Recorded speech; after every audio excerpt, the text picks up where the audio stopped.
So, the ultimate question, are we going to be replaced by robots? Well, technology is already affecting our labor markets today, because you can see how the workforce in both developed and emerging markets is really bifurcating between those that have the skills to take advantage of the technology as it exists and become more productive, and those that aren't due to lack of skills or limited skills, and they are more subject to the changes that technology is bringing.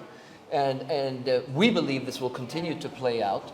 In the end, and we've gone through these kinds of transformations, revolutions in the past, we've always, in the past at least, seen that more jobs have been created than have been destroyed. But there's certainly going to be a part of the workforce that is going to feel the pain of this transition more acutely than others. And I think that's an area where we need to pay particular attention to help and ease that transition. You're going to see drudgery disappearing in many professions.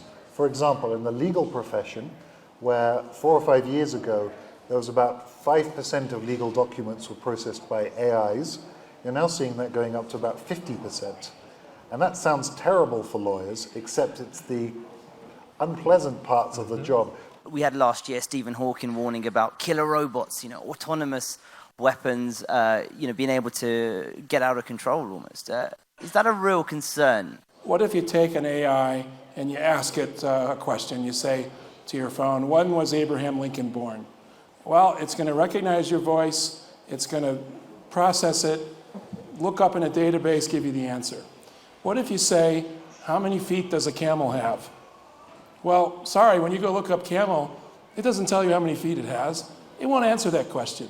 Any 4-year-old can answer that question. If you say, what's bigger, Mount Everest or a shoebox? It's going to have trouble with that because it doesn't really understand. Again, any 4-year-old can answer that. It's going to be a while before you have an army of machines that can't even answer such questions that's going to take over and control us. As we design the AI systems, we have to be aware of how people use it. I'll give you a concrete example that what we do at Microsoft. We built a chatbot in China. It was incredibly popular, 30 million users. And the people spend tons of time just interact with it. And it's just incredible. And the third of those users actually once said that, I love you. So what are we going to do with this kind of system?